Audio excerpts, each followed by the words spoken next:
Mr.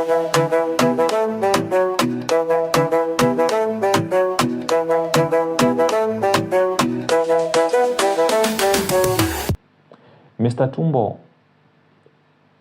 was a commissioner of police during the M1 era, the one-party era, when that government was terrorizing people. And we all know what happened in the 80s, after the coup. So he was mkubwa wa polisi huko. Well, accumulated a lot of wealth, ended up retiring. This man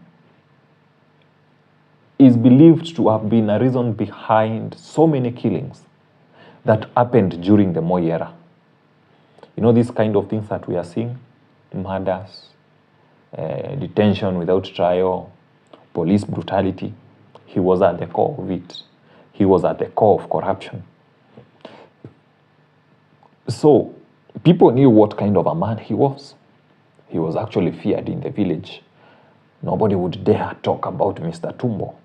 Nobody would dare get near his place.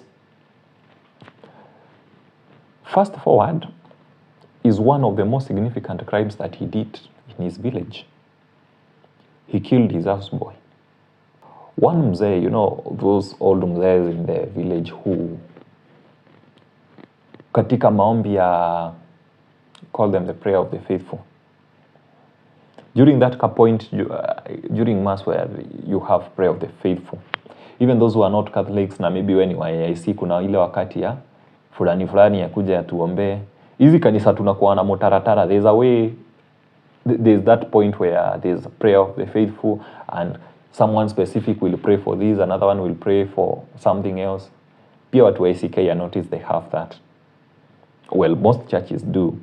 So there's always that one funny guy who always has that one funny prayer that you are always holding your laughter when they start praying, because you know they will pray in a funny way.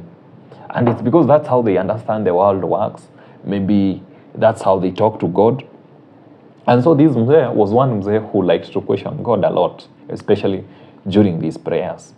And he would talk about the problems in the village. And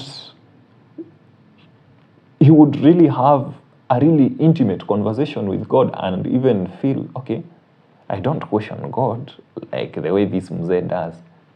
He's never been to the inside of a class, but whatever he thinks or however he does his prayer is something you actually admire. So mzee, wakati wa prayer of the faithful, prays and says, God, Ngai onaikie tunywe kigoke na kamundu. Tuize olo nogaye. Mundu zu anogaiwe ni tumbo. Is literally what he was asking is that, God, you actually let us drink water from the dam, knowing that indeed someone had been killed there and was thrown into that water. Actually, I think the person had stayed for like several days, akaanza kufloat, so alikuwa anaanza ku rot, something just so despicable. And now people knew that it was Bwana Tumbo ndiye alifanya hii maneno. Well, at that time it sounded funny, it sounded weird. But that innocence, that prayer, I can tell you, maybe, I don't know, but maybe it reached God's ears. Fast forward, Bwana Tumbo dies in Nairobi. And it's actually suspected that he could have been poisoned. You know, a bad person, an evil person, even in their old age, dies a painful, cold, lonely death.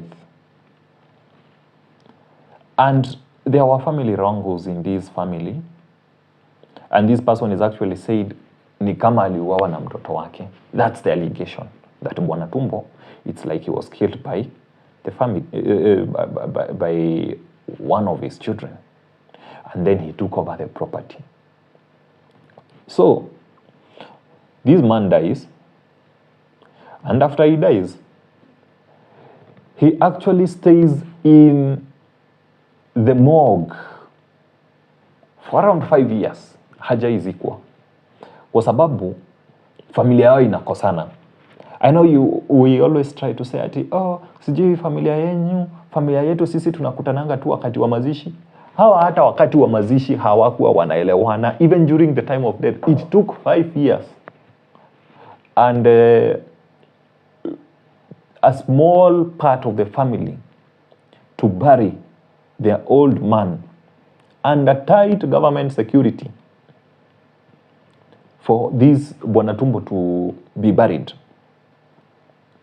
And then it got me to wonder, this man actually left over $1 billion of wealth. You know, they say, before you are buried, you can never rest in peace. Just imagine, culturally, yes, that's what we say, kama haujazikwa, you cannot rest in peace. Now this man had not rested in peace for over 5 years.